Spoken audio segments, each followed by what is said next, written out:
Welcome back to yet another session on Indian writing in English.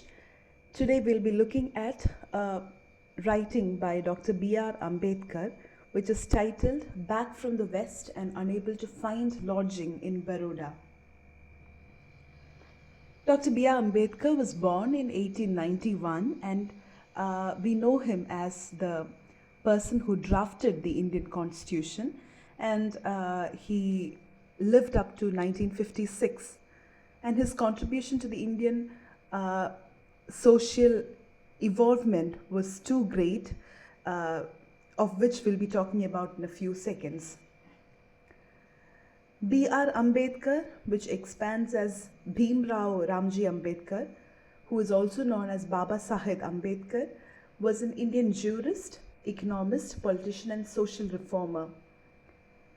He enthused the Dalit Buddhist movement and campaigned against the social discrimination towards the Dalits.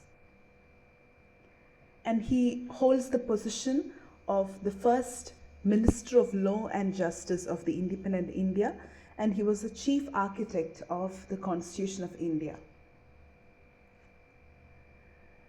Born into a Dalit Mahafan family of Madhya Pradesh, he was a boy who was humiliated by his high caste schoolfellows. His father was an officer in the Indian Army, and he was awarded a scholarship by the ruler of Baroda. And as part of that, he studied at universities in the United States, Britain, and Germany. He entered the Baroda public service at the ruler's request, but being ill-treated by his high caste colleagues, he turned to legal practice and then to teaching. He soon established his leadership among the Dalits and founded several journals on their behalf, and succeeded in obtaining special representation for them in the legislative councils of the government. Contesting Mahatma Gandhi's claim to speak for the Dalits, he wrote What Congress and Gandhi Have Done to the Untouchables in the year 1945. And as we said before, in 1947, he became the Law Minister of the Government of India, and he took a leading part in the framing of the Indian Constitution, and he outlawed discrimination against untouchables and helped to steer it through the assembly. He resigned in 1951, disappointed at his lack of influence in the government, and in 1956, October, in despair of the perpetuation of the untouchability in Hindu doctrine, he renounced Hinduism and became a Buddhist along with 2 lakh fellow Dalits at a ceremony in Nagpur. Ambedkar's book, The Buddha and His Dhamma, appeared posthumously in 1957 and was republished as The Buddha and His Dhamma, a critical edition, in 2011. He was awarded Bharat Ratna in 1990, which is the highest prestige for any Indian, and that also happened posthumously after his death. Waiting for a Visa is a 20-page autobiographical life story written by B.R. Ambedkar, and it was written during the period of 1935 to 1936. It mainly deals with his experiences of untouchability in India. He says in the one paragraph introduction, he introduces the theme of his book, especially for the benefit of foreigners and those who may not be familiar with the concept of untouchability. And it is sectioned into 6 parts. The first section deals with the childhood journey.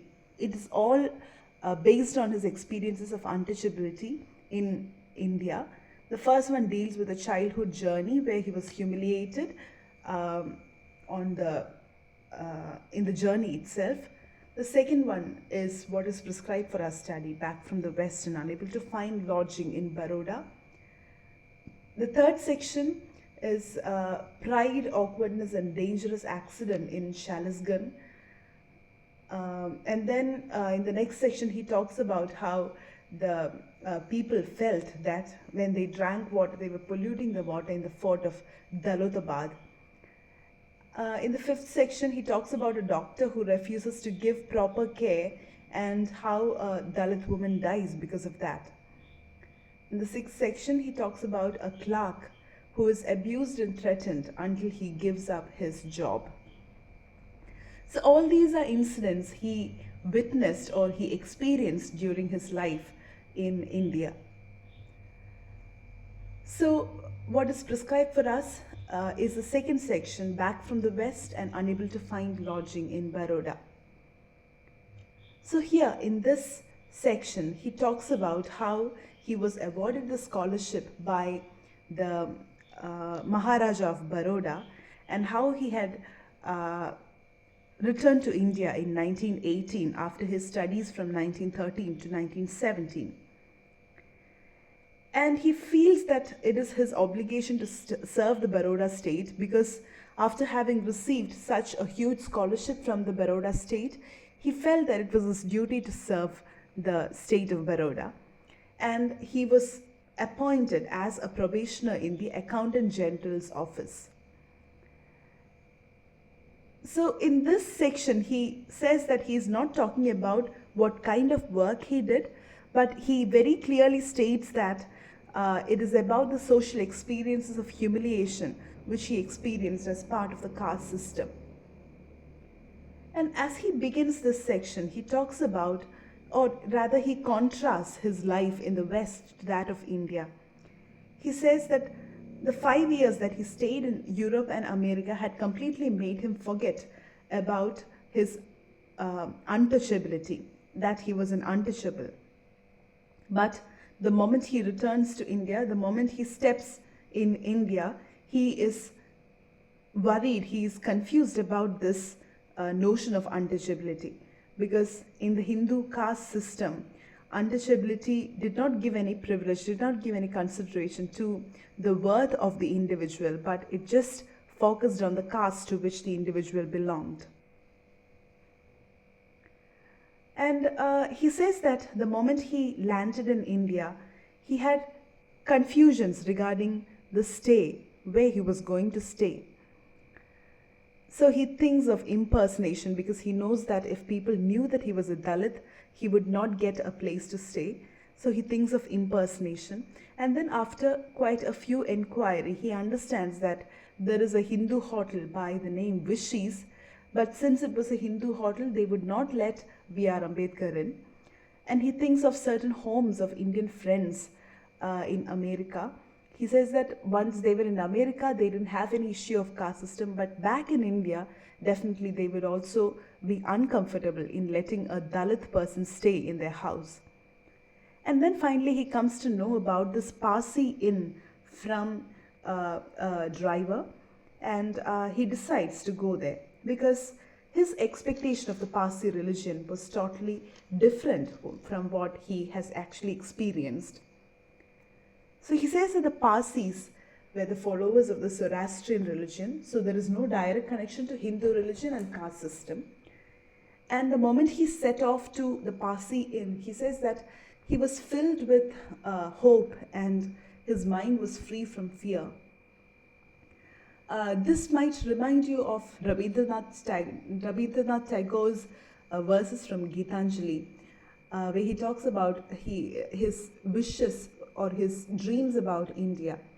He says, where the mind is without fear and the head is held high, into that heaven, let my country awake. So here, in spite of all the humiliation as an untouchable, he feels that this Parsi Inn would be a place, would be a solace where he can stay and live without any fear of humiliation. Usually the Parsis are recognized by the sadra and kasti, which is a white muslin cloth that they wear, and kasti is the thread-like material that they wear around their waist. So this is how the Parsis are usually identified. And he reaches the Parsi Inn. He describes the Parsi Inn and says that it was a two-storied building. And an old Parsi who stayed there along with his family in the ground floor was the caretaker of the inn. And on the first floor, it was basically a bedroom, a bathroom, and an unkempt big hall. He describes the uh, hall and says that it is a place where there can be no human company, no light, and it is dark. And he often felt that he was living in a dungeon, especially at night. So he lived in the place that he chose to live was one with such pathetic living conditions. So this old Parsi who let him in without knowing that he was not a Parsi gets shocked when he sees that B.R.Ambedkar has not worn a sadra and kasti. And he identifies that he is not a Parsi but a different person. But B.R.Ambedkar pleads him and agrees to pay him a higher rent, and maybe because in need of money, he agrees. The old Parsi, the caretaker of the inn, agrees that he would let him stay there. And he made him enter his name in the register as a Parsi person. And so what he thought in the beginning, what he felt of impersonation actually happens here without his direct intention. So he talks about how he spends his time in the Parsi Inn. He says that there is no one to give him company, and the caretaker came only in the morning with a cup of tea and breakfast, and later came in the evening at 8:30 with the dinner. And otherwise, he lived there as a single solitary individual. And he says that in the absence of the human company, he started reading books. He read a lot of books, but still the sounds of the bats made the hall even more scary. And then he describes his pathetic living condition by giving an example of his sister's son who comes from Bombay to give him some of his luggage. And when he saw the state of living, the boy seems to cry so loudly that he had to send him back immediately. So that was the living condition of B.R.Ambedkar in the Parsi Inn. Another statement that he makes, he says that because he didn't want to continue the state of impersonation, and because he knew that someday he would be discovered by the other Parsis, he had sent a request to the Prime Minister to give him accommodation in the state bungalow. And he talks about how the Prime Minister did not take this request seriously, and that was neglected because he was not given a lodging there in the state bungalow till then. And on the 11th day of the stay, what he feared actually happens. He witnesses a group of angry tall Parsis, each with a stick, roaring into his room. He listens to how they say that he had polluted the Parsi Inn. That sends him to another shock. Remember his expectations about the Parsi religion, how he felt that they would not be affected by the caste system. They also feel that anyone who is not a Parsi staying in that inn had actually polluted it. And they kept on insisting on him to vacate the inn in spite of him requesting that he might get an accommodation in the state bungalow and to let him stay there till then. They did not listen to him at all, and they insisted on him to vacate the inn. And then he goes into another state of confusion totally, and he says that he thinks of the friends who might be willing to give him shelter. And two friends come to his mind. The first one is a Hindu friend, and the second one is an Indian Christian friend. So the Hindu friend was let known, or he went to the Hindu friend and told him his condition. And he was a noble man, he says, and very politely he replied that If you come to my home, my servants will go. So that indicated that he didn't want him to stay in his house. Then he thought of the Indian Christian friend, whose reason was a different one. He says that the Indian Christians were initially Brahmins by caste, and on conversion of Christianity, the husband had become a little liberal in thought, but his wife was orthodox. She remained orthodox in her ways. She did not want a Dalit person coming and staying in her house. So that hope also vanished.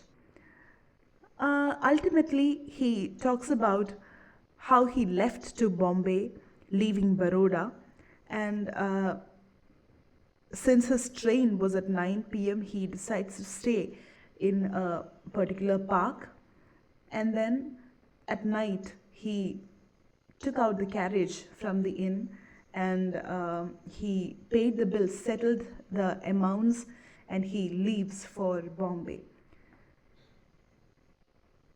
So it is important to note that a talented person, a very brilliant man like B.R.Ambedkar, who is forced to let go of his identity, who is forced to let go of his education and his worth because he belongs to a Mahar untouchable caste. And he concludes that particular section saying that this scene of the Parsis armed with stick who lined up before him has not faded away from his mind. And it was shocking for him to know that a person who is an untouchable to a Hindu is also an untouchable to a Parsi. So he concludes the essay by saying that the deep divide in terms of caste system that existed in Baroda was not just between the castes but also between religion. It is important to know how untouchability has prospered in India and how that has led many talented people, many extraordinary people to lead their lives in suffering. B.R. Ambedkar, being given a scholarship, was privileged enough to go to the West to acquire his education and then get back to in the independent India. So even after that, as I said in the introduction, his Dalit identity kept on preventing him from his ambitions. That's why he turns to Buddhism and later renounces Hinduism. So this essay is one where Ambedkar talks about his experiences in Baroda and how he is not let to live in this particular land called Baroda. So this essay helps us to understand a few things about the caste system that existed in India, which was a reality once, and it is even now shocking to listen to those stories from the experienced ones. Thank you.